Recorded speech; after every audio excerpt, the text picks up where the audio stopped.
Happy start of the weekend and honor to be in your company. You're watching Twilight coming to you from the studios of CRTV News, especially every day when it clocks at 6 p.m.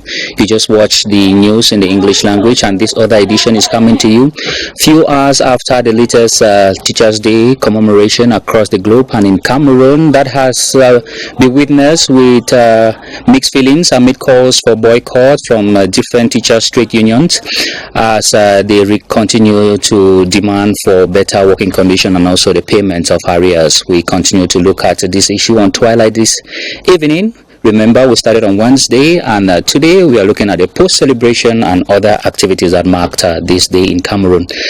We have teachers in the house that will be giving us the experience of the celebration and how well they're looking forward to this, to resolve this tension between them and the government. We'll be receiving them in a jiffy on Twilight. So we are back on Twilight. You are watching CRTV News, and we just had a call from the North Region answered by Julius Neighbor giving us update on the humanitarian need for victims in a recent flood situation in Cholere, Mayore division of that part of the country. Time for us to look back at yesterday's Teachers' Day celebration in Cameroon, precisely, that came within context of a general call of a boycott from different teachers' trade union, given that they are yet to be satisfied by the government's response to their demand regarding arrears unpaid. There was a time when they had a discussion with the state, and there was payment as to some of the points they labeled before the government, but they are yet to meet favorable ends. So they are looking forward to better outcomes in light with these demands. And to talk more on this and more concerning the world of teachers, we bring back our guest of Wednesday, Nalionge Maximilianus Ewuko, teacher and principal of a private school in Yaoundé. Welcome. Thank you very much. Greetings to you, Mr. Ashu, and greetings to my co-panelists. And I extend greetings to our loyal televiewers who are constantly there following us. And we hope quenching their epistemic thirst and trying to wish that they should forgive us if we get into any malapropism, trying to clarify one or two doubts. All right, you already introduced your colleague of the other side, not actually the other side, the same circle, and that is Madam Gladys Chebi, who is principal and a teacher who has many years in the field and should obviously have much to say when it comes to whatever we'll be talking on set this evening. Welcome. Thank you, Mr. Ashu. Good evening. Good evening, Mr. Nalunga. Good evening, televiewers. Once more, happy Teacher Day to all the diligent teachers in Cameroon and the world at large. Good. I think that is set for Abyss this evening. I want us to start by looking on how both of you observed this way. There was quite a few events of march past that usually characterize the celebration in Cameroon this time. We all know the context, but in some way, somehow, some schools managed to get involved in different activities, be it sports or informative, intellectual. And I want to believe that was the case with you and your school, Maximilianus, and maybe you come back to it. How educative and how important was it for you to put this day in context? Yes, obviously when we get into brainstorming intellectual work with kids, with learners in school, we always try to get time or create time to rejoice, and they always say health is wealth. And we had to get into some healthy activities in my institution, Pinnacle of Success Academy, whereby we had activities like football encounter against another school. We had the ladies had a handball match. Then from there we move on to games like egg race, sugar race, dodging, just to entice the day, and from there we move on to an occasion in the evening whereby we had to rejoice, enjoy ourselves, interact with one another, valorizing or promoting the spirit of being together, and irrespective of the quagmire that could be reigning in our environment, we still remain focused on one or two issues, because we have two different contexts, public and private, and we try to make in such a way that understanding that whenever couples, a husband and a wife, they have problems at home, couples have problems at home, the children still have to eat. They still have to go to school, and they still have to be taken care of. So it is on that platform that my institution, the owners deem it necessary that we come together and have some merriment. Okay. And Gladys, how was it on your side? You were head of Maximilianus and his colleagues of his school and other school getting into sporting activities, matches, dodgeball, celebration. How was it on your side? All right, I want to say I was privileged to spend the Teachers' Day with about 3 different schools aside from my school. Okay. There's a difference between celebrating and being in celebration. Exactly. Yeah, with the situation that is going on amidst teachers and their struggles and their plight, you can't really fully expect 100% celebration.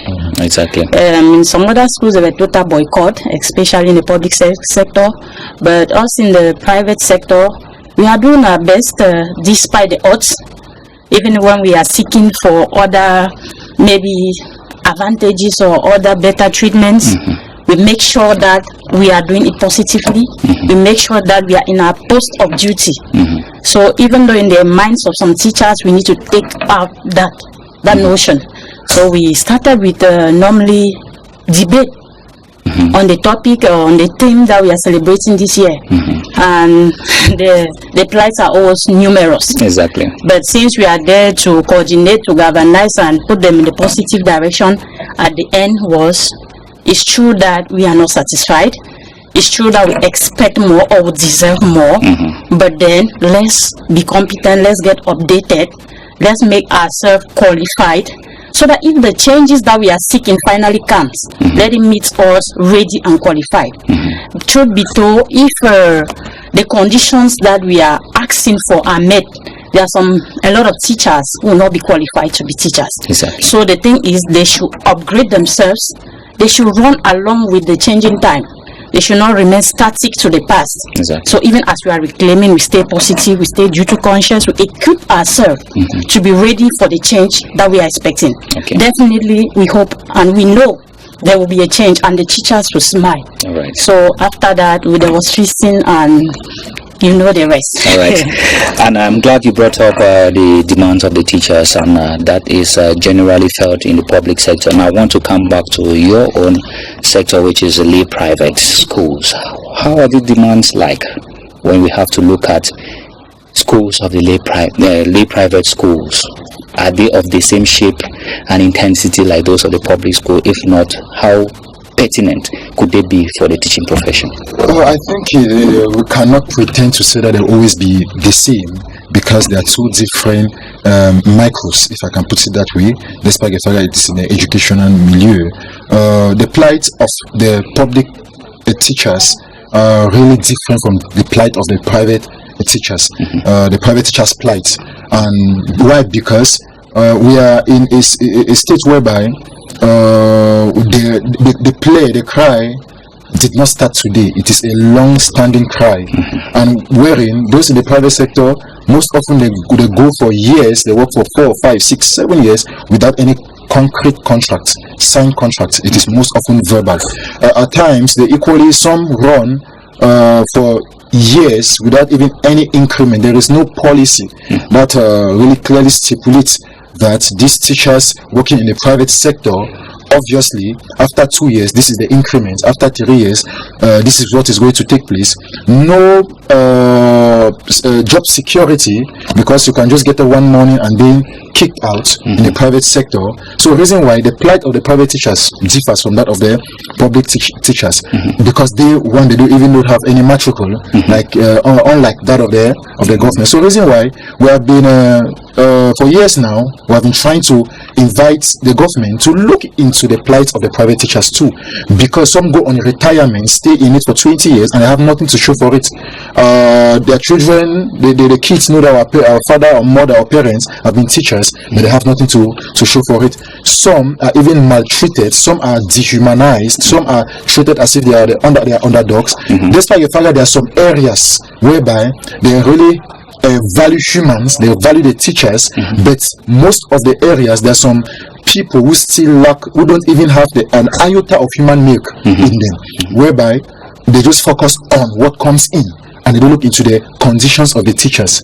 Even maternity leave, no concrete policy that can even protect the female teachers in the private sector. So we can never say that the plight of the private teacher is that of the government, the teachers in the public sector. But however, the general plight is that teachers who are the bedrock of humanity, teachers who are the foundation of episteme, those who are there to mold all those who are in different sectors in the society, should be well treated. Reason why, if we look into even the historicism, the origin of Teachers' Day, which originated originally in 1888 from Dr. Sarvepalli Radhakrishna, who was the second president of India, and a scholar, a very good teacher, who observed his birthday as a Teachers' Day in India.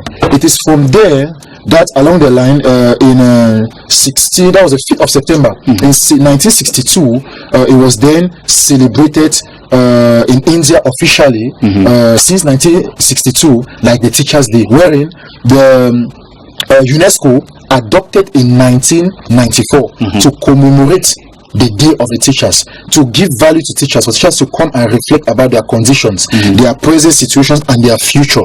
Reason why 5th of October was adopted to be a Teachers' Day, wherein they come and reflect on their respective themes, they reflect on their conditions and their future. And that is what we did in our institution yesterday, reflecting on the present theme, that of the teachers we need for the education we want, the global imperatives to reverse the teachers shortage. Now, when they're looking at Teachers' Day, it's not just teachers of the private public sector, it teachers inclusive also of the private sector. And in Cameroon, we have a quite peculiar situation. We have to look at the private sector, the lay private sector. We have noticed that most who actually practice in that sector are generally those practicing in the public sector. Now they use the lay private sector as an additional advantage. I'm sure you are aware of that. Is this definition of a teacher of the lay private sector inclusive of this other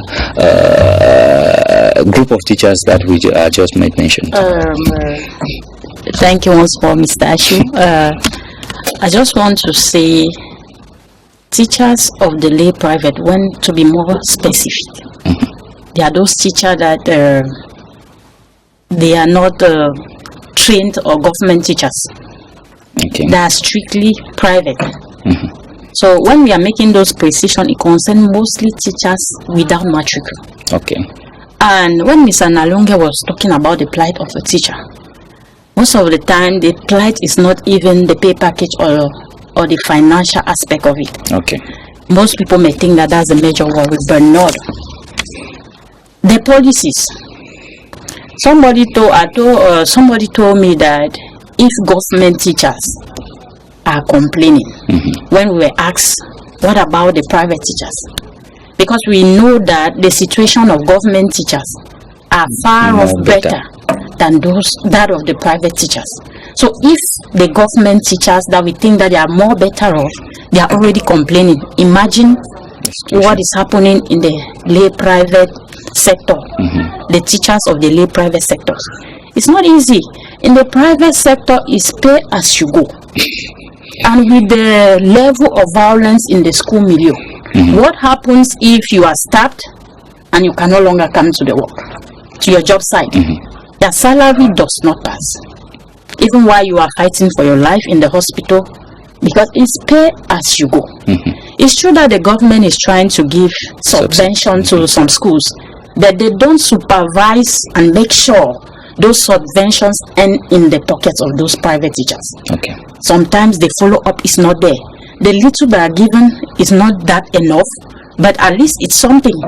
But they should make sure they follow up to make sure that it reaches the destination. Because the plight of it, like Mr. Nalonga was saying, is not just about the salary. The policies, they are not favorable at all. There's no insurance. Some schools even they go far as cutting insurance, and it's never official. You pay same price as a private teacher, but it's never official. Exactly. So government is supposed to step in and look into all those things and make sure that there's first of all honesty before looking at even how to support the private teachers, and be certain that the private teachers are doing a great job in this country. Because in the private schools, we are taking the rejected ones, the ones that they did not pass the entrance exams, the ones that because with the government schools, they are not very tolerant. So those that are a bit heady, you are dismissed, and leaving them in the quarter is even more dangerous to the society. And those people are taken into the private sector. So you imagine the work of a teacher in the private sector, starting from a child whose head is almost blank, tabula rasa, starting with a child that is mentally not balanced, starting with a child that is into drug, and most of the times the results are very possible, are very positive. So you imagine the work that the lay private teacher is putting in, and to get nothing, almost little or nothing as a reward. No financial reward, no recognition, even societal result.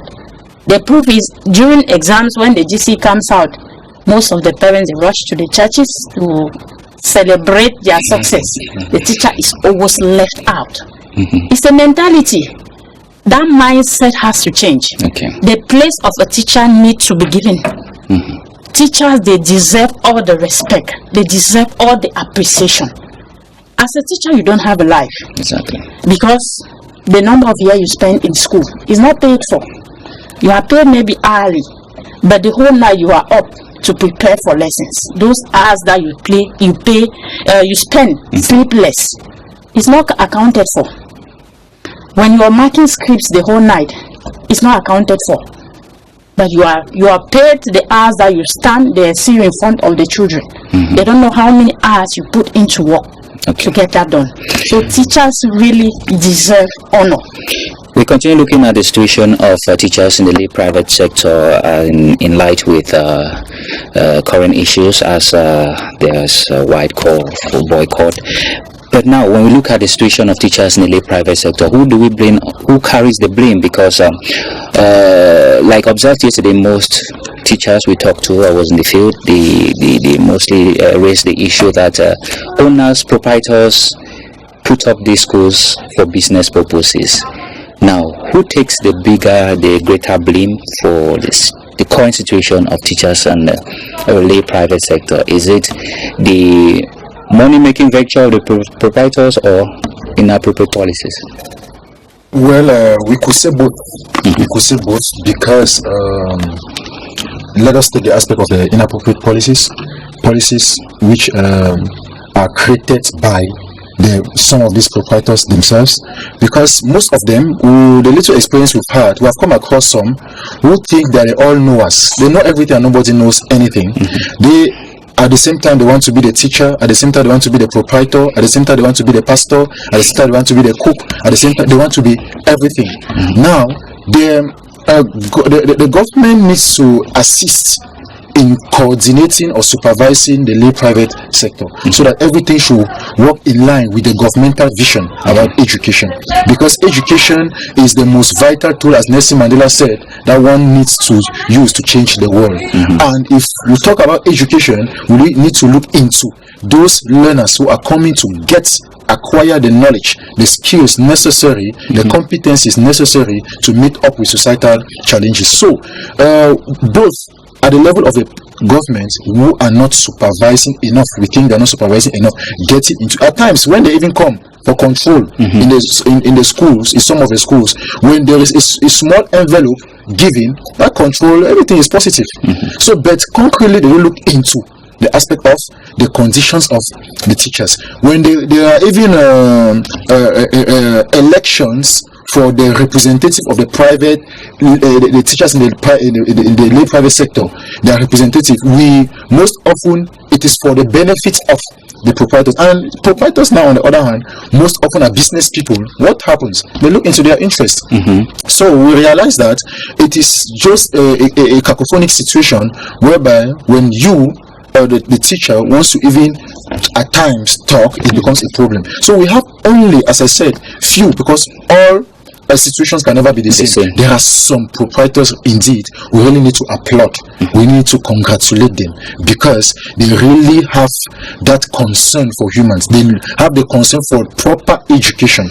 They really look into it for our children, for the kids to receive the best, by giving the best to the teachers, because knowing that when the teachers are fine, the kids will all equally receive the best. A hungry man is an hungry man. And when someone cannot pay his bills, for instance, we celebrated yesterday, someone like myself, I was very lucky that in my institution, maybe we had our pay package is before the celebration, but I can believe you me, there are some, maybe it is today that they got theirs, some will get theirs next week. So there is no harmonization in how things should look like in the government. We know that from maybe the 26, 27, 28, this is what happens. So it is something that is dualistic in nature, which the blame on both the government and the proprietors, some of the proprietors in the private sector. Now, I want us to talk on the theme of this year's celebration, that is the teachers we want for the education the teachers we need for the education we want, the global imperative to reverse teacher shortage. Do we have teacher shortage per se? I will put this to you, Gladys. I want to say we have teacher shortage, both quantitatively and qualitatively. And I think the qualitative aspect weighs more than the quantitative. Just like any other profession, any other field in Cameroon, very few people are in their right profession or vocation. Many people just need to make ends meet, and they jump into vocation, the next available vocation that can put food on their table. And when people find themselves in the wrong vocation, obviously what they are not passionate about, they cannot be productive to a certain extent. But what I'm telling teachers, even if you get into the profession not because it's your calling, not because you're passionate about, for the sake of responsibility, for the sake of, like I usually say, not dating your CV. If you find yourself in a profession, do your best to be competent. Do it diligently. It's an all or nothing something. Whatever you do in life, either you are not into it, but if you find yourself into it, no matter what the reasons are, make sure you give your best. Because you don't know who is watching. Because you don't know the impacts tomorrow. So the shortage in teacher is mostly qualitative for me. Maximiliano, she made mention, I'm sorry to cut you, she made mention of the fact that there's a shortage of teacher in qualitatively and even quantitatively. And looking at the milieu today, do you feel that this shortage is playing on the quality of output from our different institutions?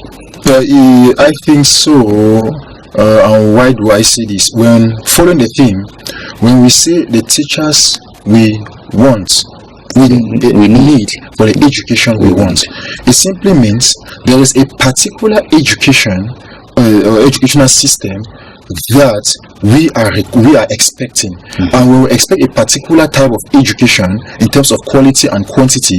Then there are specific category of teachers who are supposed to make sure this objective is arrived at. And when we talk of particular set of teachers in the 21st century, we refer to those teachers who can adapt themselves to the digital era. They get into digital education. We are thinking of teachers who can render their lessons appetizing, enticing. We are talking of teachers who can understand the difference between a learner in difficulty and a difficult learner. We are referring to teachers who can understand the dynamics in 21st century discipline, whereby we are talking about supportive discipline, corrective discipline, or preventive discipline. We are thinking of teachers who are capable of developing developing interpersonal relationship and communication skills in their respective classrooms. We are thinking of teachers who can develop new techniques in classroom management when they are being faced with a situation. That is the type of teacher we want for the education, for the type of teachers we need for the education we want. So I think the theme was not by mistake. And if we talk of the global imperatives to reverse the teacher shortage, it means if there is normally quantitatively, as my co-panelist said, I don't think Cameroon lack teachers. But if we want to look into it, because when I say I don't think Cameroon lack teachers, because like we take the thousands graduate every year from different schools and all the like. And a teacher is not only he who is trained, but he who inspires and can inspire. It's a transformer. So, but the shortage is at the level of the quality of the teachers. The teachers who don't know how to address learners following their respective realities. The teachers at times who don't master or try to mediate their work. For instance, in the 21st century, we don't tell a student that you are a bad student or good student. We don't qualify the nature of the student, but we address the attitude of the student, that you are a good child, but your attitude is unacceptable. So the learner should know that he or she is not bad, but the conduct, it doesn't move in line with the societal norms. So these are the things we need to, reason why we encourage teachers to always get into capacity building workshops to get in line with the paradigm shift in education. That will take us to a greater sphere or a pinnacle of our educational milieu. I like the fact that you brought that up, because yesterday in the field I came across a situation that was quite put me in a dilemma, because we talked to a few students within occasion, within context of the Teachers' Day, just to find out how well they can appreciate or depreciate their teachers. And most of those we spoke to gave a very good image of their teachers, how well they dispense lessons, how well they are behaved.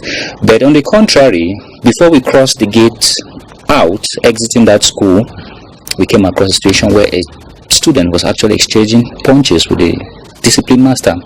Quite contradictory of what these children are being taught in school. Now let's look at the situation of violence within the school milieu. Who should be accused? Violence. Is it that we try to sugarcoat it somehow to let the children sing our praises, whereas the job is poorly done from the inside? Now I will bring you back a bit to the theme of this year's celebration, the education we want. Now, if I want to highlight a bit on that, the education we want is a self-sufficient education. Normally, if an education system is effective, if a learner goes through the education system, it's automatic that the learner should be sufficient morally, academically, and otherwise. Now can we really pair the two? Because we think today it is either we are investing in intellectual achievement than moral. That's why I'm saying that if it does not blend the two, it's not the education we want. Because the education we want definitely should blend the two. Because education is not reflected in how you recite the things you were taught in school. Is shown or is manifested how you behave in the society, how you can adapt, how you can create in the society. So the two should be blended. I think the moral aspect have been left behind for some time now, and that is why obviously the Ministry of Education is bringing it back. That there's an education we want, which we have not yet gotten to, and the education we want should blend the two. Now, for moral shortage or the moral problems or the immorality that we are facing, the violence and all that, I will blame all the stakeholders, starting from the society. Now, Africa is losing its originality, and that is the birth of most of the problems we are facing. Now, a typical African society is a collectivistic society. Now it means we live in a community. Now, a child is the child of their parents only when the child is still in the stomach, in the womb. Once the child is given birth to, it's the responsibility of the entire community. But now, we as Africans, we are losing it. We are trying to move into the individualistic society. Everybody minding their business. The environment, the quarter that the child grows from is very important. No matter how well you train your child in your home, if the child will leave the house and get other training from one or two neighbors, that means all the songs you have been singing means nothing to the child. So we should go back to those days that when the mother of A sees maybe a child and say this is wrong, it is unanimous. If you dress a type and your parents say it is not appropriate, if you insist, go out with it. Each mother that you meet, each parent that you meet in the quarter will tell you the same thing. And that repetition, that persistence will say, no, the child will surely stay and no, it means that my parents were right. So let's come back to the Africa we used to be. The whites, the Western world, they are used to individualism. But we, before procreation, we existed in the minds of our parents. We existed in their gene. We knew how things were done. So it is the environment we expected to be born and grow up in. And if we are not seeing that, it's one of the reasons that there are a lot of children who are being derailed, who are losing it. Now, the family. We have seen cases where the family, we hardly have a complete family now again in Africa. Sometimes they are physically complete. But you see a case where the mother is emotionally absent. The father, even though he is present, but financially is not there. So we hardly have a complete family in Africa. And it has shifted, it has created a void in the heart of the younger generation. And that void can provoke even a trauma that these youngsters, when they try to feel it, they can resort to drugs. They can resort to violence and all the other things that we are facing today. So we should go back to the Africans we are. I like the fact that you brought that up. It took me down memory lane. I remember in those days when you commit a crime out there and a senior gets to you, you beg that senior to punish you before taking it home, because you know that when that senior takes your problem home, it will be double punishment, because your parents will let that senior punish you. Then when that senior leaves, he adds. So I think Gladys is asking our parents to go back to that area where a child belongs to the community. Now, but we have to work towards that. How well can we bring back discipline in our school milieu? You are managing an environment like that. Maybe you can take an example from what you are doing so we can get some inspiration. Yes, discipline is a very complex issue in our 21st century, in our contemporary society, because I was very pleased with what my co-panelist, Madame Gladys, mentioned earlier. We are gradually losing our values, and this makes me believe that the earlier we start bringing back this Ujamaa socialism, the spirit of Ubuntu, making us understand that we are, I am because you are because I am, making sure that the parents, they themselves, they understand the essence and the quintessence of what is being called familyhood, or even having children.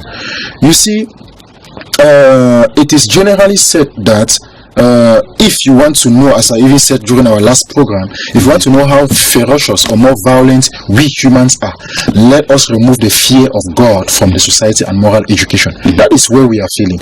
It is, I might seem tautologous, but repetition is a key to education. The government needs to understand we are in a milieu whereby it is very, very dangerous. Moral education needs to be valorized. We are in school. If we say we have English, French, and maths, which is compulsory for ordinary level students, let us get into making religious and even retitling in moral and religious education, because some parents think that when we talk of religious education, it's only about the Bible or the Quran. there is no moral part. No, they miss it. So let us rename it and see how to revalorize it, render it in compulsory.